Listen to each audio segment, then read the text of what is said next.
हम फिर से लेकर आ चुके हैं आप लोगों के लिए सुबह की सभी ताज़ा और बड़ी खबरें। एक एक कर आपको सारी खबरों की जानकारी देंगे आज देश दुनिया में क्या कुछ हो रहा है। दरअसल सबसे पहली जो बिग ब्रेकिंग निकल आ रही है, आप लोग बता दें, स्पीकर नामाकरण के लिए तेजस्वी यादव ने ठोका दावा। जी हां, अब गिरेगी एनडीए की सरकार, इसके बारे में आपको विस्तार से बताएंगे।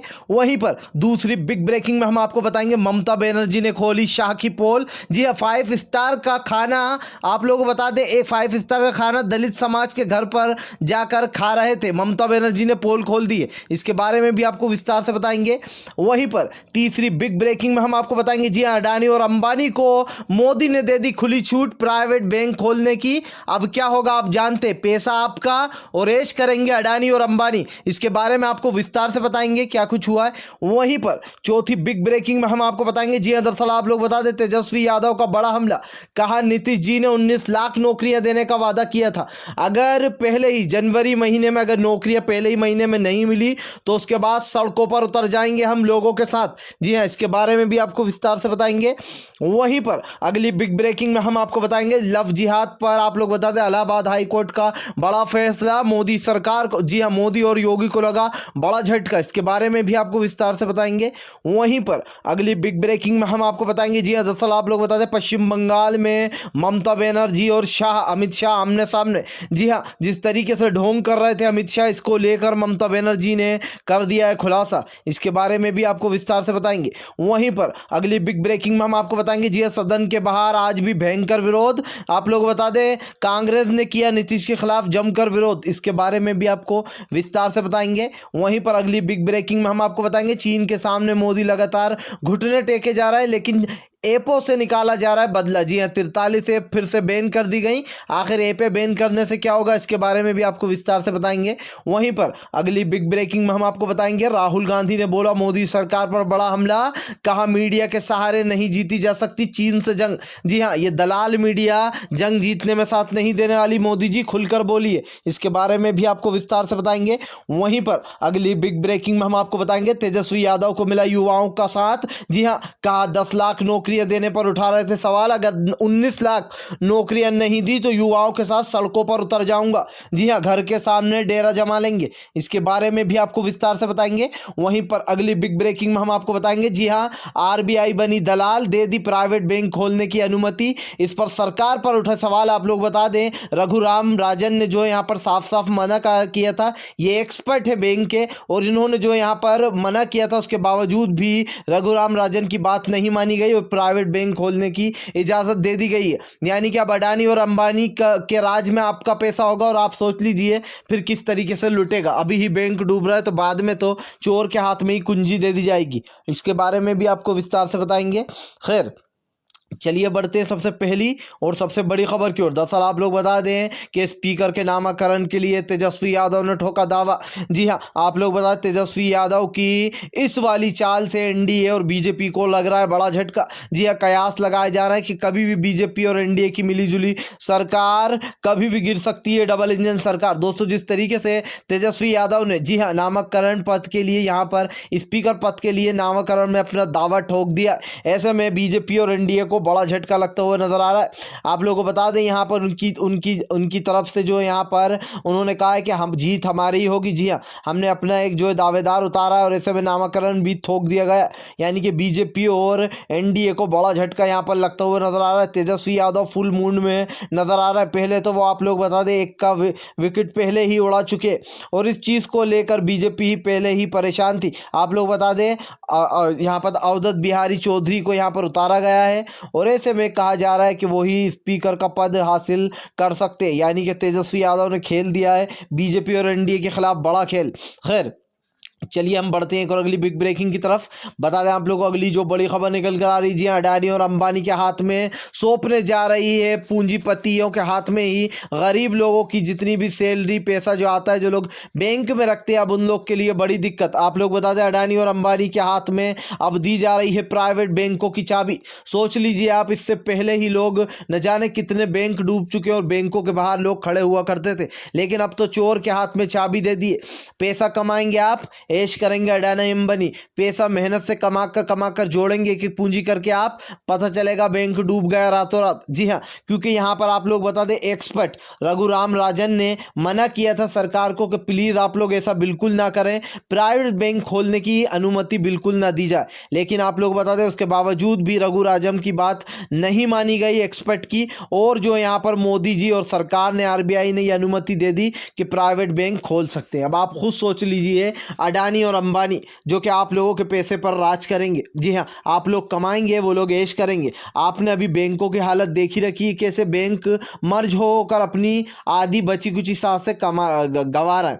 आपने देखा होगा बैंकों का जब वंटा ढाल हो रहा है तो ऐसे मोदी सरकार सब बैंकों को मर्ज करती जा रही है। मर्ज का मतलब जोड़ती जा रही है। जैसे कि एक बैंक के पास कम पैसा और एक बैंक अच्छा कर रहा है तो इन दोनों बैंकों को उठाकर जोड़ दिया। अब आधा मुनाफा उसका, आधा उसका, या फिर आधा नुकसान उसका, आधा उसका, इस टाइप से मतलब एक बैंक में दो बैंक जोड़ रही है उठाकर। अब आप सोचिए, जब अडानी और अंबानी के हाथ में ये दे दी जाएगी तो फिर क्या होगा। और अभी तो जो 200 कितने यहाँ पर आप जान सकते हैं कि कैसे 230 गुना अडानी की अभी जो है संपत्ति बढ़ चुकी है। ऐसे में मोदी सरकार और भी अमीरों को और अमीर करने के बारे में सोच रही है और आपका पैसा लगातार डूबता जाएगा। खैर चलिए हम बढ़ते हैं एक और अगली बिग ब्रेकिंग की तरफ। बता दें आप लोगों को अगली जो बड़ी खबर निकल कर आ रही, ममता बनर्जी ने खोली शाह की पोल। जी हाँ, रंगे हाथ धरे गए अमित शाह। दरअसल आप लोग बता दें कि पश्चिम बंगाल में आने वाले चुनाव को लेकर घेमा घेमी तेज है। जी हाँ, जहाँ एक तरफ अमित शाह हैं, गृह मंत्री अमित शाह, तो वहीं दूसरी तरफ ममता बनर्जी हैं जो कि 3 साल से लगातार बंगाल में अपना झंडा लहराती हुई नजर आ रही हैं।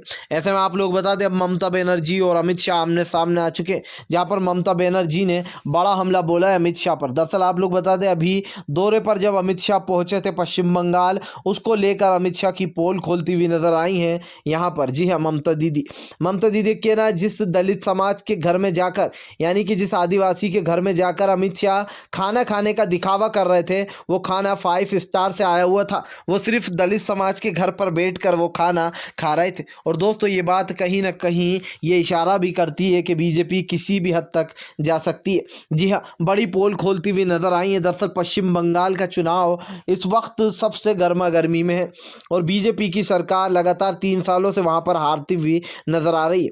लेकिन अब की बार सांसें भर रही है बीजेपी और सोच रही है कि वहां पर भी इन 3.3 कर अगर बात बन जाती है तो जीत लिया जाए चुनाव। जी हाँ, बिहार चुनाव में तो आपने देखा ही है कि कैसी बेईमानी हुई है, ईवीएम के थ्रू क्या क्या हुआ है, यह आपसे छुपा नहीं है। ऐसे में ममता दीदी ने बड़ी पोल खोलते हुए कहा कि दलित समाजों पर अत्याचार करती है बीजेपी की सरकार, और आज आदिवासी के घर पर बैठकर खाना खा रहे थे अमित शाह। लेकिन क्या किसी ने पता किया कि वो खाना कौन सा था?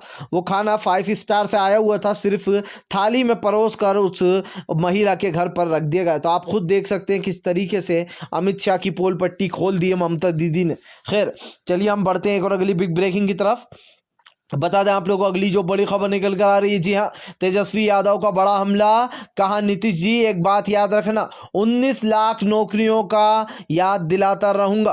क्योंकि दरअसल आप लोग बता दें, तेजस्वी यादव ने बिहार की जनता से 10 लाख नौकरियां देने का वादा किया था, लेकिन उसके बाद सडनली बीजेपी और एनडीए मिलकर उंगली उठा रही थी कि 10 लाख नौकरियां कहां से देंगे ये। उसके बाद खुद और भी आगे बढ़े तो इन्होंने 19 लाख नौकरियों का वादा कर डाला। अब ये जो चुनाव था, ये एनडीए और बीजेपी के गले की एक ऐसी हड्डी बन चुकी है, ना वो निगल पा रहा है ना उसको उगल पा रहा है। सबसे बड़ी बात यह है कि तेजस्वी यादव ने यहां पर साफ कहा, जिन युवाओं ने हमें वोट दिया था, जिन लोग ने हम पर इतना ज़्यादा भरोसा किया था, जी हाँ इतने हमें वोट मिले थे जीत के लायक, लेकिन उसके बावजूद जो भी हुआ वो ठीक है, लेकिन जिसने हम पर भरोसा किया था हम उसको नौकरियां दिलवा कर रहेंगे। नीतीश जी याद रखना, अगर नौकरी नहीं मिली तो पहले ही महीने से हो जाएगा आंदोलन शुरू। जी हाँ, सड़कों पर उतर जाऊंगा युवाओं के साथ। तेजस्वी यादव का सीधा सीधा नीतीश पर हमला। कहा अगर नौकरियां नहीं दी गई तो आने वाले समय में नीतीश जी आपको याद दिलाता रहूंगा। खैर चलिए हम बढ़ते हैं एक और अगली बिग ब्रेकिंग की तरफ। बता दें आप लोगों को अगली जो बिग ब्रेकिंग निकल कर आ रही, राहुल गांधी का मोदी सरकार पर बड़ा हमला। कहा मीडिया के सहारे चीन से जंग नहीं जीती जा सकती मोदी जी। जी हाँ, दरअसल आप लोग बता दें, दलाल मीडिया पीएम मोदी को हर चीज़ में हेल्प कर सकती है, लेकिन चीन से जीतने में हेल्प नहीं कर सकती भाई, क्योंकि ये सिर्फ मुंह की फपड़ करना जानती है। गोदी मीडिया झूठ फैलाना जानती है। अगर इनके हाथ में होता तो शायद ये वो भी कर देते, लेकिन कहते हैं ना कि हर चीज़ चीज़ हर किसी के बस में नहीं होती है। ऐसे में राहुल गांधी ने कहा कि अगर पीएम मोदी सोच रहे हैं कि मीडिया के सहारे चीन से जीत जाएंगे तो वो बहुत ज़्यादा गलत सोच रहा है। उनको आज खुलकर सबको बताना चाहिए कि चीन क्या कुछ कर रहा है हमारे देश में, कैसे वो 9 किलोमीटर लंबी सड़कें बना रहा है, कैसे जो है हमारे भारत की धीरे धीरे कर कर जगह घेरता जा रहा है। एक दिन ऐसा आएगा जब चीन हमारे सर पे आकर खड़ा हो जाएगा। उस वक्त मोदी जी के पास कुछ भी शब्द नहीं होंगे कहने के लिए। यहाँ तक कि दोस्तों ये जो राहुल गांधी बात कहते हुए नजर आ रहा है, ये बात बिल्कुल सही है। जब हमारे सर पर चीन आकर खड़ा हो जाएगा तब मैं देखूंगा कि बीजेपी की सरकार क्या करती है और ये जो दलाल मीडिया है ये सच बोलती है या नहीं बोलती, क्योंकि फिर इनके पास कोई ऑप्शन नहीं रह जाएगा। इसीलिए राहुल गांधी ने चेताते हुए कहा कि आज हमारी सरकार को चीन पर गहरा सोच समझ करने की वो है। जी हाँ, उनको बहुत ही समझदारी से सोचना और समझना चाहिए इस चीज़ को कि चीन लगातार हम पर जो है कब्जा बनाता जा रहा है। दरअसल एक खबर और मैं आपको दे दूं कि चीन की 43 ऐपें और बैन कर दी गई हैं। दोस्तों आप मुझे एक बात बताइए कि ऐपें बैन करने से क्या होगा? ये छोटी मोटी ऐपें बैन करने से क्या होगा? इससे पहले क्या चीन को कोई फर्क पड़ा? नहीं पड़ा, क्योंकि हमारे महान पीएम मोदी ने चीन से करोड़ों रुपए का कर्जा ले रखा है। अब ऐसे में सबसे बड़ी बात यह आ जाती है कि जिस तरीके से चीन की ऐपें बंद की जा रही हैं, माना कि ये अच्छा ऐपें बंद करना, लेकिन इससे जंग नहीं जीती जा सकती है। चीन लगातार हमारी सीमा पर अटा हुआ, जी हाँ, लगातार हमारे भारत में घुसने की कोशिश कर रहा है और ऐसे में बीजेपी ने अपने घुटने टेक दिए नरेंद्र मोदी ने, तो राहुल गांधी ने सीधा सीधा हमला बोला। खैर चलिए हम बढ़ते हैं एक और अगली बिग ब्रेकिंग की तरफ। बता दें आप लोगों को अगली जो बड़ी खबर निकल कर आ रही, जी हाँ, दरअसल लव जिहाद पर बड़ा झटका लगा योगी सरकार और मोदी को। जिस तरीके से लव जिहाद कानून लाने की कोशिश की जा रही थी, आर्टिकल 21 का उल्लंघन किया जा रहा था, इसको लेकर फाइनली सुप्रीम कोर्ट ने अपनी राय दे दी है। जी हाँ, इलाहाबाद हाई कोर्ट ने अपनी राय दे दी है और योगी सरकार को जमकर फटकार भी लगाई है। कल मैंने एक वीडियो बनाया था जिसमें मैंने आपको बताया था कि कितनी सही बात बोल दी है इलाहाबाद हाई कोर्ट ने कि ये दो लोगों के निजी मामला है और ये जो है यहाँ पर आर्टिकल 21 में आता है कि कोई भी किसी से भी शादी कर सकता है, ये उसका अपना फैसला होगा। दो इंसान मिलकर कुछ भी फैसला ले सकते हैं।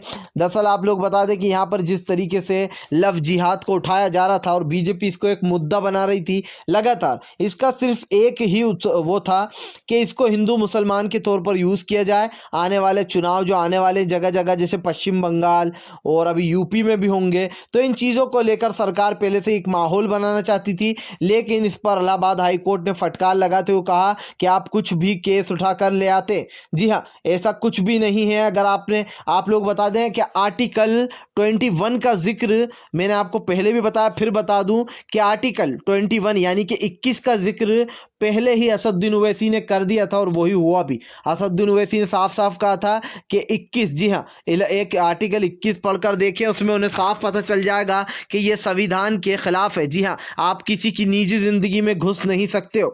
आप तो किसी से ये नहीं कह सकते हो कि आप हिंदू से शादी मत करो, आप मुसलमान से शादी मत करो, ये उनका अपना फैसला है और दो समझदार लोग मिलकर ये फैसला ले सकते हैं। सबसे बड़ी बात यहाँ पर यह आ जाती है कि सुप्रीम कोर्ट ने कहा कि हम वाई और जेड को जो है यहाँ पर एक्स वाई को अलग अलग तरीके से नहीं देख सकते, यानी कि हम हिंदू मुसलमान के नज़रिए से नहीं देख सकते इस चीज़ को, और ये आर्टिकल 21 का उल्लंघन है। ऐसे में जो भी इलाहाबाद हाई कोर्ट ने फटकार लगाई है उससे संघवियों, आरएसएस और बीजेपी को बड़ा झटका लगा है, जो कि लव जिहाद का झंडा लेकर घूम रहे थे। खैर चलिए हम बढ़ते हैं एक और अगली बिग ब्रेकिंग की तरफ। बता दें आप लोग को अगली जो बड़ी खबर निकल कर आ रही, सदन के बाद भयंकर विरोध। जी हाँ, दरअसल आप लोग बता दें कांग्रेस ने जमकर विरोध किया है नीतीश के खिलाफ। जिस तरीके से इन पिन पौने तीन कर सरकार जीती, उसके खिलाफ भयंकर तरीके से प्रदर्शन चला। आप लोगों को बता दें लोगों का गुस्सा इतना बढ़ गया था कि सदन के बाद गेमा गेमी बढ़ गई और गर्मी कुछ ज़्यादा ही होने लगी। इससे पहले भी मैंने आपको बताया था कि किस तरीके से सदन में पहले भी झगड़ा हो चुका था और अब एक तो नामाकरण के लिए अपना दावेदार भी उतार चुके हैं तेजस्वी यादव। ऐसे में माना जा रहा है कि एनडीए और बीजेपी में बड़ा झटका लगता हुआ नजर आ रहा है। एक तो सरकार के पास ज़्यादा तरीके से पावरफुल नहीं बनी है सरकार, क्योंकि अगर देखा जाए तो यह आंकड़ा तेजस्वी यादव के लिए ज़्यादा नहीं है। जिस दिन भी जो यहाँ पर थोड़े से विधायक तोड़ लिए तेजस्वी ने, उस दिन उनका काम हो जाएगा और बीजेपी यानी कि डबल इंजन जो सरकार है वो अपने आप गिर जाएगी। दोस्तों कुछ मुद्दे ऐसे होते हैं जिनको शायद दबाना चाहती है गोदी मीडिया, या फिर यूँ कहते हैं कि उनको बताने में नहीं चाहती। जैसे कि आप देखिए कि यहाँ पर इलाहाबाद हाई कोर्ट ने जो फटकार लगाई है, इस चीज़ को भी एक भी गोदी मीडिया पर नहीं बताया जाएगा।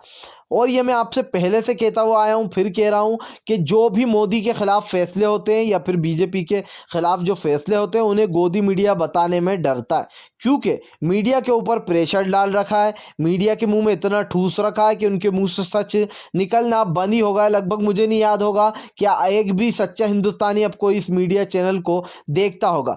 सिर्फ देखते हैं तो इन चैनलों को वो लोग देखते हैं जो कि अंधभक्त हैं, इसके अलावा और कोई भी गोदी मीडिया को देखना पसंद नहीं करता है। तो अगर आप भी शांतिपूर्ण ढंग से पीएम की इन सभी गलत नीतियों का दिल से विरोध करते हो तो इस वीडियो को दिल से लाइक करके हमारे चैनल को सब्सक्राइब करके अपना समर्थन ज़रूर दर्ज कराएं, क्योंकि हम एक ऐसे निष्पक्ष पत्रकार हैं जो कि आप तक सिर्फ सच और सच पहुंचाने की कोशिश करते हैं।